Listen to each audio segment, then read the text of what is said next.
رات دن آنکھ لڑی رہتی ہے پیمانے سے تیری رے میں تو چرن لاگی تیری رے میں تو چرن لاگی تیری رے میں تو چرن لاگی نظامودی میں خواجہ نظامودی میں نظامودی میں خواجہ نظامودی خواجہ نظامودی خواجہ نظامودی میرے خواجہ نظامودی میرے خواجہ نظامودی تیری رے میں تو چرن تیری رے میں تو چرن ارے میں تو چرن لاگی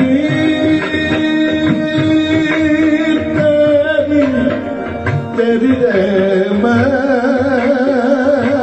تو چرن لاگی میں تو چرن لاگی میں تو چرن لاگی میں تو چرن ہر قوم ناشنا ہے دین وقت لگا ہے ہر قوم ناشنا ہے دین وقت لگا ہے دین وقت لگا ہے دین وقت لگا ہے ہر قوم ناشنا ہے ہر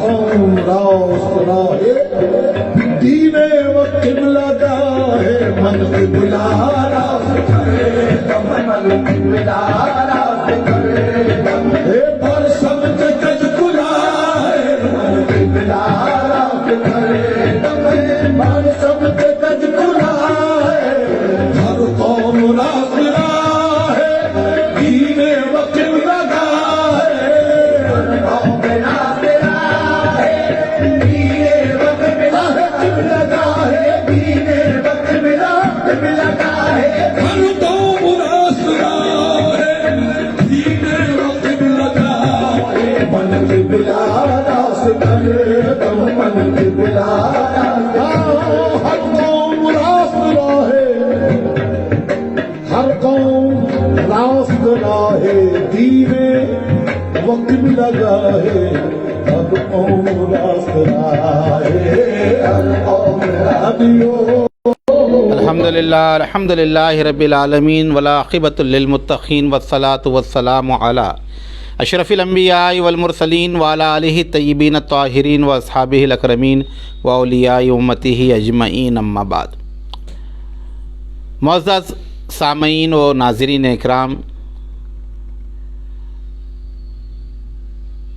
سلسلہ وار تعلیمات و ملفوظات سلطان المشائخ خواجہ خواجگاں سرکار عالم پناہی نظام الدین اولیاء محبوب الہی جو خوام العقائد کے نام سے جمع کیے گئے ہیں، حضرت شیخ کے خلیفہ راشد حضرت شمس العارفین خواجہ خوام الدین چشتی رحمۃ اللہ تعالیٰ علیہ نے اس کو بیان کیا ہے، اور آج دوسرے باب کی 9ویں حکایت ہم آپ کے سامنے جو ہے بیان کر رہے ہیں۔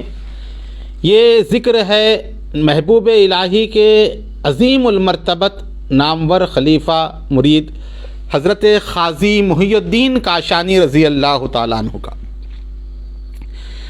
ان کے متعلق حضرت شمس العارفین نے جو حکایت بیان فرمائی، کہتے ہیں کہ بڑے بزرگ تھے دہلی کے، اور بڑے بڑے علماء اور دانشمند لوگ آپ کے حلقے درس میں رہا کرتے۔ قاضی اس دور میں اس شخص کو کہتے جو چیف جسٹس ہوتا، عدالت کا سب سے بڑا ہوتا۔ تو حضرت قاضی تھے اور علم و فضل، زہد و تقوی سے آراستہ پیراستہ تھے، اور شہر بھر کے استاد مانے جاتے تھے۔ اور اس کے علاوہ جب درس و تدریس سے فارغ ہوتے تو مشغولی حق میں مصروف رہتے، یعنی ذکر و اذکار، اوراد و وظائف میں جو ہے آپ رہتے، اور بے انتہا درجے کے مشغول تھے، یعنی کثرت سے عبادت میں جو ہے آپ لگے رہتے۔ اور ذکر و اذکار میں لگے رہتے۔ اسی مشغولی کے درمیان بہت سخت مرحلے انہیں پیش آئے، چند سال اسی طرح گزر گئے۔ تب انہیں محسوس ہوا کہ میں یہ جو کام کر رہا ہوں اس کے لیے کسی شیخ کی ضرورت ہے، پیر کی ضرورت ہے، میں اپنے طور پر یہ کام کر رہا ہوں۔ تو ایک چیز تو یہ ہوتی ہے کہ آدمی اپنے طور پر بعض اوراد و وظائف مقرر کر لیتا ہے اور پڑھ لیتا ہے، اور دوسرے جو ہے اپنے شیخ کی طرف سے جو ملتے ہیں وہ پڑھتا ہے۔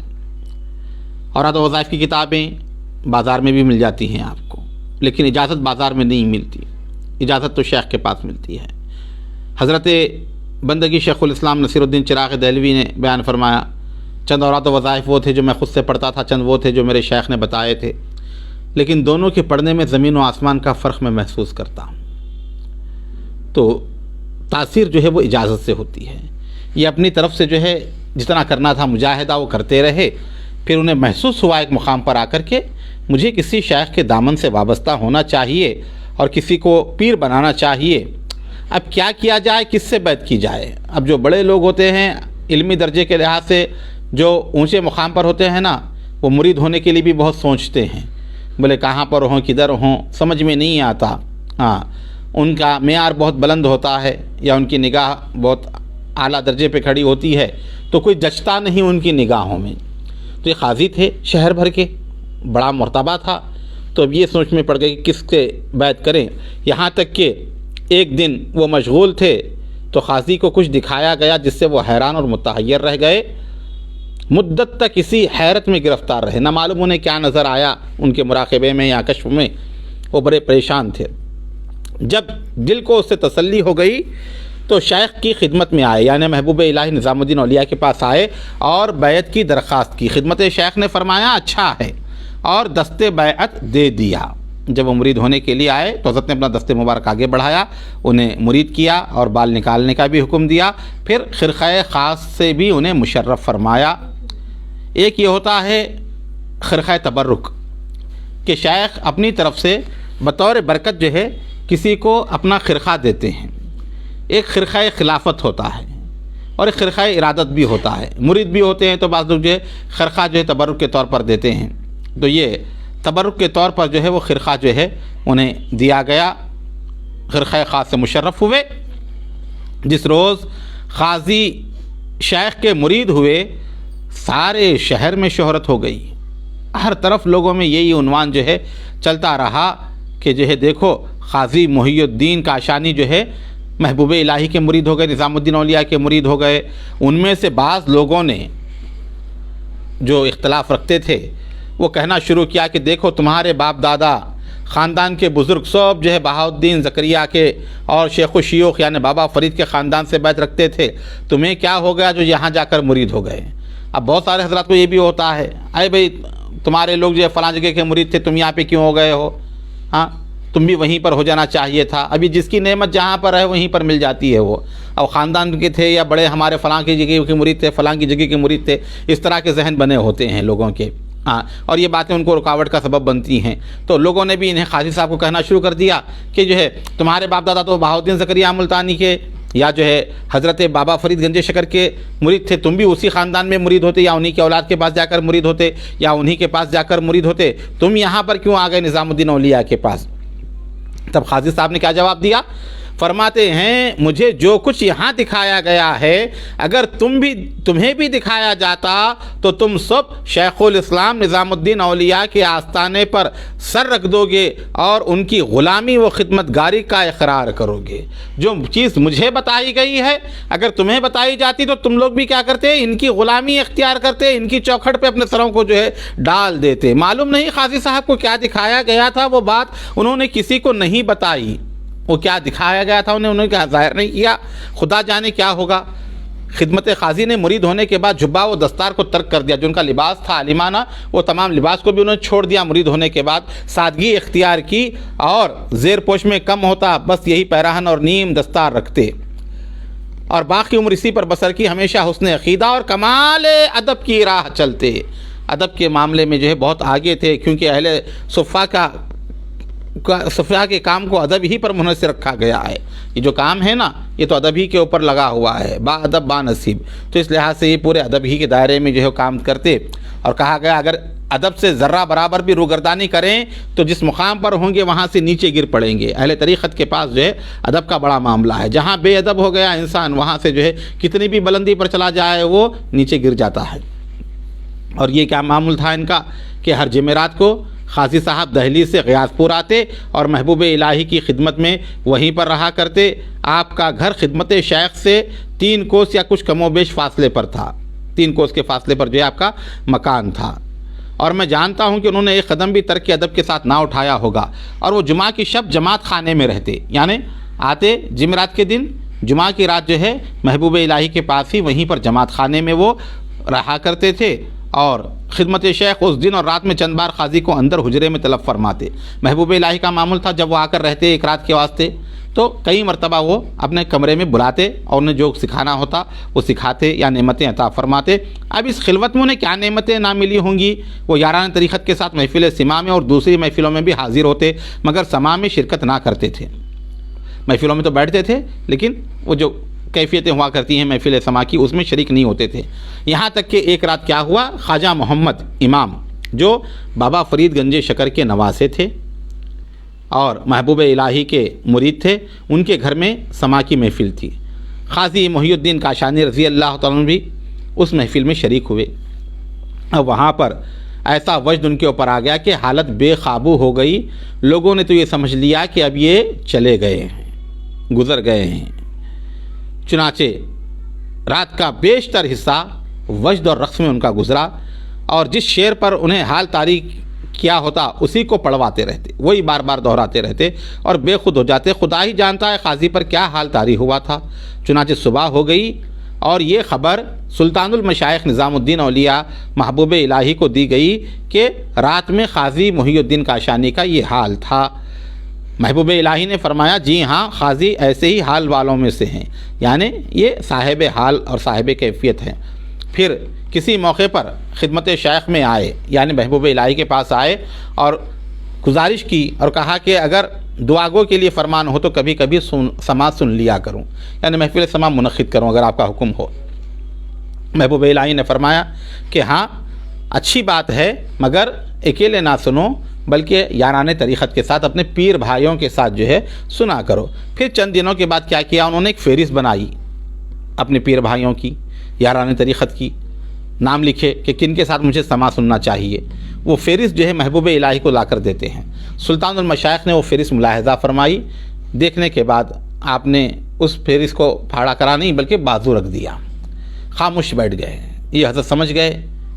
پھر کیا کیا، چند دنوں کے بعد اس میں سے چند نام نکالے اور دوسرے چند نئے نام شامل کیے جنہیں حضرت محبوب الہی خاص طور پر چاہتے تھے۔ پھر وہ فہرست پیش کی انہوں نے، قاضی صاحب نے۔ محبوب الہی نے جب دیکھا اس فہرست کو مسکرائے اور کہا ٹھیک ہے، ان لوگوں کے ساتھ سماع سن لیا کرو، یعنی محفل میں ان کے ساتھ جو ہے بیٹھا کرو، ہاں ان لوگوں کے ساتھ سنا کرو۔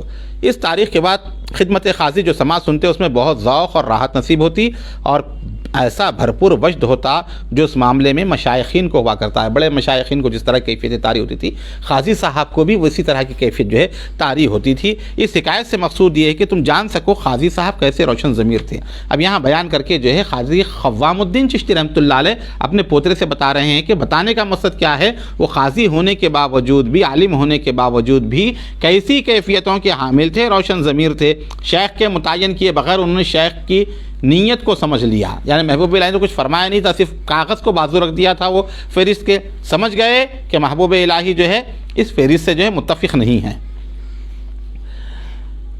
جنہیں شیخ پھر ان عزیزوں کے نام لکھوائے جنہوں نے شیخ چاہتے تھے۔ محبوب الہی نے بھی پسند کیا اور فرمایا اچھا ہے، ان کے ساتھ سنا کرو۔ اور قاضی ادب کا کتنا لحاظ رکھتے تھے اس کی اس ایک حکایت سے بیان ہوتا ہے۔ اب یہاں پر ایک حکایت بیان کی، کیا ہوا کہ ایک دفعہ قاضی محی الدین کاشانی رحمۃ اللہ علیہ محبوب الہی کی خدمت میں آئے اور گھر سے وضو کر کے آئے تھے، اور اسی وضو سے حضرت شیخ کی خدمت میں بیٹھ گئے، یعنی دوبارہ وضو نہیں کیا انہوں نے خانقاہ میں۔ اسی سبب سے وہ کہتے ہیں کہ میرا دل پراگندہ ہو گیا اور میں یہی سوچ رہا تھا کہ خدمت شیخ نے میرے اس حال کی مناسبت حکایت شروع کر دی۔ بے چینی لگی ہوئی تھی ایک، تو محبوب الہی نے ایک حکایت بیان فرمائی. سلطان المشائخ فرماتے ہیں کہ سید اجل ایک مرتبہ میرے پاس آئے, آ کر جو ہے بیٹھ گئے. میں ان سے گفتگو کرتا لیکن وہ بے چین نظر آتے, توجہ نہیں دیتے, میں ایک سوئی کے ساتھ نہیں سنتے, اور اس طرح کا جو ہے معاملہ ہوتا. تو انہوں نے کہا کیا بات ہے سید, میں تمہیں کھویا دیکھ رہا ہوں, ایک سوئی کے ساتھ نہیں بیٹھے ہو. تو انہوں نے محبوب الہی سے عرض کی کہ میں نے گھر میں وضو کیا تھا, وضو کی تجدید نہیں کی, اسی سبب سے دل پراگندہ ہو رہا ہے کہ میں تجدید وضو کر کے آپ کی خدمت میں کیوں حاضر نہ ہوا. میں دوبارہ وضو کر کے آپ کی خدمت میں بیٹھتا تو میرے لیے اچھا ہوتا. میں نے ان سے کہا سید جاؤ وضو کر لو اور ہلکے پھلکے ہو کر خوش دلی سے بیٹھو, اطمینان سے بیٹھو. جب خدمت شیخ نے یہ بات کہی تو قاضی صاحب اٹھے اور عرض کی کہ مخدوم میرے ساتھ بھی یہی معاملہ ہے. اب کیونکہ محبوب الہی کا جو معاملہ تھا آپ فوائد الفواد میں بھی دیکھ چکے ہیں, حضرت جو کوئی بات کہنا چاہتے تو راست بات نہیں کہتے بلکہ کوئی حکایت سنا دیتے. تو یہاں قاضی محی الدین کاشانی بھی جو ہے اسی انداز سے بیٹھے ہوئے تھے, تو ان کے سامنے وہ حکایت بیان فرمائی کہ سید اجل کے ساتھ ایسا معاملہ ہوا تھا. میں نے کہا کہ جا کر وضو کر کے دوبارہ آؤ یہاں پر بیٹھ جانا. تو یہ سمجھ گئے اور اٹھ کر کھڑے ہوئے کہا کہ حضور میرے ساتھ بھی یہی معاملہ ہے کہ میں نے وضو گھر میں کیا تھا, یہاں آنے کے بعد وضو نہیں کیا, لہٰذا وہ گئے اور جا کر وضو کر کے آنے کے لیے اٹھے. بندگی شیخ الاسلام نے تبسم فرمایا, مسکرا دیے. سبحان اللہ, قاضی کا کیسا پختہ عقیدہ تھا اور شیخ کی عظمت کیسی ان کے دل میں بیٹھی ہوئی تھی کہ اتنی ہی بات کو بھی ترک نہ کیا. تجدید وضو کا معاملہ تھا, وضو بے وضو نہیں بلکہ جو ہے وضو سے تھے, تجدید وضو کی خاطر جو ہے ایسا معاملہ ہوا. اب اس کے بعد یہاں پر جو ہے اور ایک حضرت کے نامور مرید و خلیفہ ہیں, حضرت مولانا فخر الدین مروزی رحمۃ اللہ علیہ. یہ بھی بڑے علماء میں شمار ہوتا تھا. ابتدائی زمانے میں خدمت شیخ نے اور مولانا نے ایک ہی جگہ پڑھا بھی تھا. یہ جو ہے محبوب الہی کے ساتھ پڑھے بھی تھے مولانا فخر الدین جو تھے. جب خدمت شیخ کو یہ کام پیش آیا تو خدمت مولانا بھی اس کام میں مشغول ہو گئے. اس مشغولی کے عالم میں مولانا کو کچھ دکھایا گیا جس کے بعد وہ خدمت شیخ کے مرید ہو گئے. یہ بھی سلوک میں اترے. مولانا فخر الدین بھی ذکر و اذکار مجاہدے کر رہے تھے, پھر انہیں بھی کچھ کشف ہوا تو کیا کیا انہوں نے محبوب الہی سے بیعت کی, مرید ہو گئے اور صاحبان نعمت میں سے ہوئے. ان کی کشف و کرامات لوگوں میں بہت ظاہر ہوئے, جن میں سے ایک یہ ہے کہ ان کا ایک دوست تھا جس کا نام خواجہ رشید تھا. وہ بھی محبوب الہی کے مریدوں میں سے تھا. ایک دن اس کو کوئی بیماری لاحق ہو گئی اور یہاں تک کہ لوگ اس کی زندگی سے مایوس ہو گئے اور اس کا انتقال ہو گیا. لوگ جو ہے کہنے لگے سید رشید, خواجہ رشید چل گیا, مگر ان کی سانس کی آخری رمق باقی تھی خواجہ رشید کی.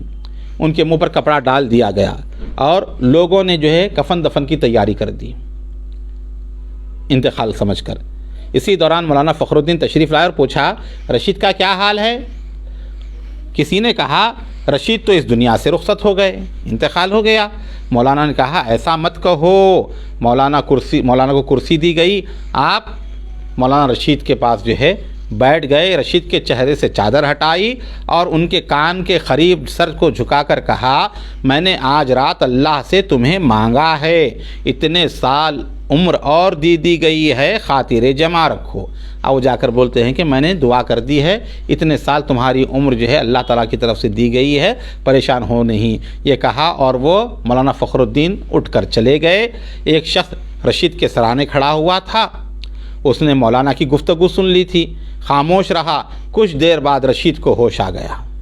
رشید کو ہوش آنے کے بعد اس کے جسم میں حرکت پیدا ہوئی. سب لوگ رشید کے چاروں طرف اکٹھا ہو گئے. اب ظاہر بات ہے کہ لوگ تو توقع چھوڑ دیے تھے, دفنانے کی سوچ رہے تھے. اب جب ہلنا شروع ہو گئے بستر پہ تو پورے آ کر کھڑے ہو گئے اور ان کے منہ سے کپڑا ہٹایا. پوچھا کیا حال ہے. اس نے کہا اچھا ہوں, مجھے سہارا دے کر بٹھاؤ. لوگوں نے انہیں سہارا دے کر جو ہے بٹھایا اور وہ بیٹھ گئے. کچھ رقیق چیز پینے کے لیے مانگی انہوں نے, وہ لائی گئی, انہوں نے تھوڑی سی کھائی اور پی. چند روز بعد بھلے چنگے ہو گئے اور جیسے کہ مولانا فخر الدین نے کہا تھا چند سال تک وہ زندہ رہے. تو یہ حضرت کے مریدین اور وابستگان کا جو ہے مقام و مرتبہ اور ان کی کرامت جو ہے بیان کر رہے ہیں کہ محبوب الہی کے مریدین کا جو ہے یہ حال تھا. مولانا برہان الدین حجت ملتانی بہت نہایت ہی بزرگوار علماء کے شہر کے استاد اور علم حدیث میں یگانہ تھے. بہت بڑے عالم دین تھے اور فن حدیث میں بہت مقام تھا مولانا برہان الدین۔ جب خدمت شیخ کی عظمت و کرامت کا شہر میں چرچا ہونے لگا اور جو ائمہ جو مولانا کی خدمت میں پڑھا کرتے تھے شیخ کی خدمت میں آمد و رشد رکھتے تو انہوں نے بارہا شیخ کی بزرگی کا حال مولانا برہان الدین کی خدمت میں بیان کیا۔ اب جو ان کے شاگرد تھے وہاں جانا آنا تھا محبوب الہی کے پاس، تو وہ بیان کرتے کہ ایسے ایسے معاملات ہیں۔ مولانا نے کہا آپ کو شیخ سے ملاقات کرنی چاہیے، کیونکہ مولانا نے تعلیم کے زمانے میں خدمت شیخ کو دیکھا تھا۔ شیخ کا تذکرہ مولانا کے دل میں جمتا نہ تھا اور کہتے تھے مولانا نظام الدین کو یہ مرتبہ کہاں سے مل گیا۔ اب کیونکہ وہ جو ہے تعلیمی علمی کے زمانے سے جانتے تھے محبوب الہی کو، زیادہ اعتقاد نہیں تھا، کہتے تھے بولے یہ مقام کیسا مل گیا ان کو، یہ کیسا ہو گیا، اس طرح جیسے کہ وسوسے آتے ہیں لوگوں کو، اس طرح کی باتیں وہ جو ہے مولانا برہان الدین کیا کرتے تھے۔ مولانا برہان الدین کی آنکھ میں کچھ ذوف پیدا ہو گیا، کمزوری آ گئی، چنانچہ ہر وقت آنکھوں سے پانی بہتا تھا ان کے مولانا برہان الدین کے۔ غرض شاگردوں کو درس دینے کے بعد کبھی کبھی مولانا اوکھلا میں آیا کرتے تھے، جسے خضر علیہ السلام کا مقام کہا جاتا ہے۔ اس وقت یہ جگہ بہت باراحت اور یہاں کا منظر بہت اچھا تھا۔ ایک دن مولانا اپنے شاگردوں کے ساتھ معمول کے مطابق آئے ہوئے تھے اس مقام پر جہاں بیٹھا کرتے تھے۔ شاگردوں نے مولانا کی خدمت میں عرض کیا یہاں سے غیاث پور نزدیک ہے، یعنی جہاں محبوب الہی کی خانقاہ تھی غیاث پور، کہا کہ نزدیک ہے، لہٰذا اس جگہ خدمت شیخ سے بھی ملاقات ہو جائے تو بہت اچھا ہوگا۔ شاگردوں نے کہا کہ حضرت غیاث پور کے قریب میں ہم آئے ہوئے ہیں، تھوڑا جا کر مل لیں گے، نظام الدین اولیاء سے ملاقات ہو جائے تو اچھا ہے۔ مولانا نے کہا مجھے منظور ہے، بشرطے کہ جب میں شیخ سے ملاقات کروں تو ان سے ملاقات کی برکت سے میری آنکھیں اچھی ہو جائیں تو میں بھی خدمت شیخ کا دم بھرنے لگوں گا۔ اگر میری آنکھ اچھی ہو گئی تب میں انہیں مانوں گا۔ اس شرط پر شیخ کی خدمت میں آئے نظام الدین اولیاء کی۔ محبوب الہی باہر تشریف لائے، مولانا کی بہت زیادہ تعظیم کی اور ایک جگہ بیٹھ گئے۔ بات چیت کے دوران محبوب الہی نے مولانا سے پوچھا آپ کی آنکھوں سے پانی بہنے کا سبب کیا ہے، کیوں پانی بہہ رہا ہے؟ مولانا نے اپنی آنکھوں کی کیفیت بیان کی۔ محبوب الہی نے پہلے تو بہت معذرت طلب کی، پھر اپنا مبارک لعاب دہن انگلی میں لے کر مولانا کی آنکھوں پر مل دیا۔ حضرت محبوب الہی نے کیا کیا؟ لعاب دہن لگا دیا حضرت مولانا برہان کی آنکھوں پر۔ مولانا کی آنکھوں سے پانی کا بہنا اسی وقت رک گیا اور آنکھ روشن ہو گئیں۔ جب مولانا نے یہ کرامت دیکھی تو شیخ کے قدموں میں سر رکھ دیا اور کہا مجھے اپنی غلامی میں قبول فرما لیجئے۔ محبوب الہی نے فرمایا نہیں، آپ بزرگ ہیں اور شہر بھر کے استاد ہیں، اس کی ضرورت نہیں۔ کہتے ہیں کہ تم بڑے آدمی ہو، تمہارے پاس خود جو ہے بزرگی ہے اور پوروں کے استاد ہو، ضرورت نہیں ہے مرید ہونے کی۔ مولانا نے بہت عاجزی کے ساتھ کہا خیر مجھ ناکارہ کو جس نے اپنی ساری عمر گنوا دی ہے قبول کر لیجئے۔ اس کے بعد محبوب الہی نے انہیں بیعت سے مشرف کیا، یعنی انہیں اپنے سلسلے میں داخل کیا۔ مولانا بدر الدین نولکھا نے کہا میں نے قاضی گوپالکیر سے سنا، انہوں نے بیان کیا کہ پہلے مجھے محبوب الہی سے سخت عداوت تھی۔ جو باتیں یہ دانشمندان مدعی علماء ظاہر درویشوں کے بارے میں کہا کرتے تھے میں بھی وہی کہا کرتا تھا، یعنی بہت مخالف تھے محبوب الہی کے۔ یہاں تک کہ ایک بار میرا ارادہ خانہ کعبہ جانے کا ہوا، بیت اللہ کو جانے کے ارادے سے میں نکلا، جہاز پر سوار ہوا، وہ جہاز ایک پہاڑ سے ٹکرا کر پاش پاش ہو گیا اور ٹکڑے بکھر گئے تو انہوں نے کیا کیا کہ ایک تختے کو پکڑ لیا، 3 دن تک اسی تختے کو پکڑتے رہے اور پھر وہاں سے 3 دن گزرنے کے بعد وہ جب کمزور ہو گئے اور قریب تھا کہ وہ تختہ بھی چھوٹ جاتا، اس حال میں انہوں نے کہا شیخ نظام الدین میری دستگیری فرمائیے۔ میں نے دیکھا، وہ کہتے ہیں اس پہاڑ پر ایک صوفی ظاہر ہوا اور اس نے اپنا عصا مجھے دیا اور کہا قاضی اسے تھام لو باہر نکل جاؤ گے۔ میں نے عصا پکڑ لیا اور باہر آ گیا، وہ صوفی میری نظروں سے غائب ہو گئے۔ میں نے جو انکار کرتا تھا ان کا اعتقاد میں بدل گیا۔ جا کر میں نے حج ادا کیا، واپس آیا اور غیاث پور میں حضرت محبوب الہی کی خدمت میں حاضر ہوا تو دیکھا کہ یہ وہی شخص ہے جس نے مجھے پانی سے باہر نکالا تھا۔ میں نے شیخ کے قدموں میں سر رکھ دیا، عرض کی جیسے آپ نے اس دنیا میں میری دستگیری فرمائی اور مجھے دریا سے باہر نکالا ہے، آخرت میں بھی ایسی ہی دستگیری فرمائیے گا، مجھے اپنے غلاموں میں داخل کر لیجئے گا۔ محبوب الہی نے فرمایا قاضی میں تو یہاں بیٹھا ہوں، وہاں کہاں سے پہنچ گیا؟ قاضی نے کہا خواجہ مشائخ کو زمان و مکان طے کرنے کی قدرت ہوتی ہے، آپ مجھے ٹالیے نہیں۔ محبوب الہی ہر چند عذر کرتے رہے مگر میں نہیں مانتا تھا، یہاں تک کہ وہ محبوب الہی کے مرید ہو گئے اور محبوب الہی نے انہیں خرقہ عطا فرمایا۔ تو اس طرح جو ہے ایک کرامت یہ محبوب الہی کی جو ہے یہاں بیان ہوئی، اور کس طرح وہ جو ہے متقد ہوئے حضرت کے، اور کس طرح انہوں نے جو ہے سلسلے میں جو ہے داخلہ لیا، اس کی کیفیت کو بیان کیا۔ پھر اس کے بعد جو ہے اور دیگر بزرگوں کی حکایات کا بھی سلسلہ اس میں جو ہے چل پڑا ہے، انشاءاللہ تعالی جو ہے آگے بیان کیے جائیں گے۔ اللہ تعالی ہم تمام کو بزرگان دین کی سچی محبت، عقیدت اور اتباع نصیب فرمائے، اور ان کی عظیم الشان تعلیمات پر جو ہے عمل پیرا ہونے کی توفیق عطا فرمائے۔ عید و آزمن و از جملہ جہاں آمین بات الہی، تابوت خورشید و ماہی، چراغ چشتیاں را روشنائی۔